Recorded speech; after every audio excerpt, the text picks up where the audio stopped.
It's also going to spark some severe weather later today, mainly in north central Illinois, but might extend as far east as the Hoosier State, Indiana. So people living in the major metros, let's say Chicago, Indianapolis, stay alert.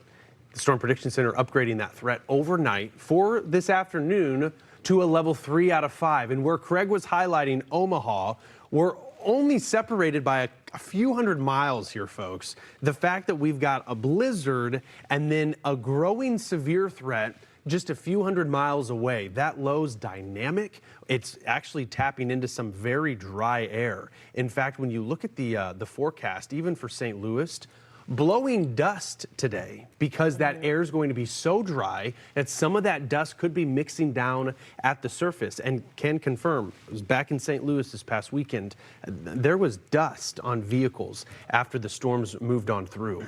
We have a very dry air mass in the southwest. And when you have these lows that begin to crank, you get that counterclockwise flow and you'll always have a push of some dry air. And a lot of that air has been picking up dust lately. I know that's not the focus, but it does in fact play into this forecast because there might be a dry line, Marissa, that we have set up. And this dry line could be the trigger for some of these storms. A very favorable upper level wind pattern today that could spark supercells. Once the instability, temperatures warms, cooks up later today, it could be off to the races for some of these storms. Yeah, and I mean, we've been watching the sky. So Champaign, Illinois, where you have the University of Illinois. Yeah. So, but you have some You know it quite clouds. well. I do know it quite well, my first market. Yeah. So it lives right here in my heart forever. But we've been watching the clouds, and it's really important to pay attention to the sky because with the sun being able to break out, it leads to that very unstable air mass. And with the dry line coming in, that's the lifting mechanism, among other things that would help trigger some of these storms. And so while we've had some sporadic severe thunderstorm warnings this morning, specifically out of Iowa, we're looking more so into the afternoon where maybe it's more of a broken line through portions of Illinois where you could have some supercells within that, again, very broken line of storms. Interstate 57, it would take you out of Chicago through Kankakee as far south as Effingham, which is where Interstate 70 and 57 meet.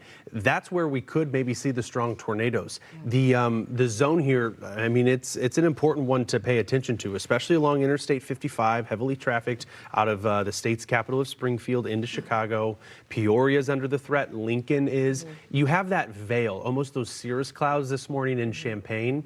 Depending on how long, the SPC, the Storm Prediction Center, they were clear in saying that moisture is going to be here all day. So clouds aren't going to clear, but there might be an opportunity that that surface heating occurs. And if that happens, look at our Fox model. By 3 or 4 o'clock, some storms beginning to pop off. They would be supercellular in nature. They could work into Chicago as we're looking live this morning. It is a bit conditional, but it bears watching. Yeah, really I think afternoon, evening, that's the line that continues to get pushed off to the east. It was interesting, too, because the National Weather Service out of Lincoln, Illinois, which is central Illinois, not too far from Champaign, in their discussion, I just liked, they wrote, who is ready to have the kitchen sink thrown at us today? Because it's going to be a wild day. Over the next 24-ish hours, they have non-thunderstorm winds. You have severe thunderstorm chances, the chances for tornadoes, and a fire danger and wintry weather. The fire danger today, too. Yeah, it's wild, right? So the hope is that maybe some of this rain will mitigate that threat, but the winds are going to be aggressive. And this is a look at the timing for Chicago specifically. And the temperature drop, look at, I mean 60 degrees at 6 p.m. Essentially the same for Lincoln and Chicago today. Maybe not as high of a fire danger here in Chicago, but regardless, you're going to get snow on the backside of this tonight, too.